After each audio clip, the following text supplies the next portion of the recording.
আজকে বানালাম লাল শাক ভাজা। জানি এটা তোমরা সবাই পারো, তবুও আমি যেভাবে বানাই সেটা তোমাদের সাথে শেয়ার করলাম। তার জন্য প্রথমেই আমি তোমাদের দেখিয়ে নিলাম লাল শাক বানিয়ে নিয়েছি, আর উপরে কাঁচা লঙ্কাও নিয়ে নিয়েছি।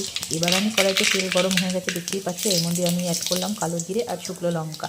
তো কালো জিরে আর শুকনো লঙ্কা ফোড়নটা যতক্ষণ আমার না হচ্ছে ততক্ষণ আমি একটু অপেক্ষা করছি। তো এক হাতে ক্যামেরা নিয়ে করছি বন্ধুরা, ওই জন্য একটু কেটে কেটে যাচ্ছে, তোমরা কিন্তু অ্যাডজাস্ট করে নিও। তো দেখো আমার কিন্তু ফোড়নটা হয়ে গেছে। এই মুহূর্তেই কিন্তু আমি লাল শাকটা পুরো কড়াইয়ের মধ্যে দিয়ে দিলাম। এবার আমি এর মধ্যে নুন আর হলুদ অ্যাড করে দেবো। আর লাল শাকটা ছিল বন্ধুরা ভীষণ কচি, জানো তো কী বলবো। আর লাল শাক খেতে আমার তো ভীষণ ভালো লাগে, পালং শাকের থেকে লাল শাক আমার কাছে ভীষণ ভালো লাগে। তোমরা কে কে পছন্দ করো অবশ্যই কিন্তু ভালোবাসা দিয়ে জানিও। তো চলো, আমি নুন হলুদ দুটোই কিন্তু অ্যাড করে দিলাম।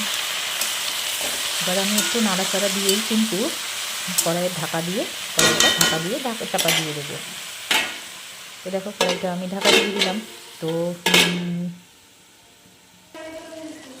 দেখো বন্ধুরা, তোমাদের তো প্রথমেই বলেছিলাম লাল শাকটা ছিল এত কচি। তো দেখেছো কী হারে জল বেরিয়েছে। তো দেখো, আর নুন দেওয়াতে লাল শাক থেকে আরও জল ছাড়তে শুরু করেছে। তো দেখো এবার আমার জলটা কিন্তু একদম টেনে নিয়ে লাল শাক কিন্তু অলমোস্ট ডান।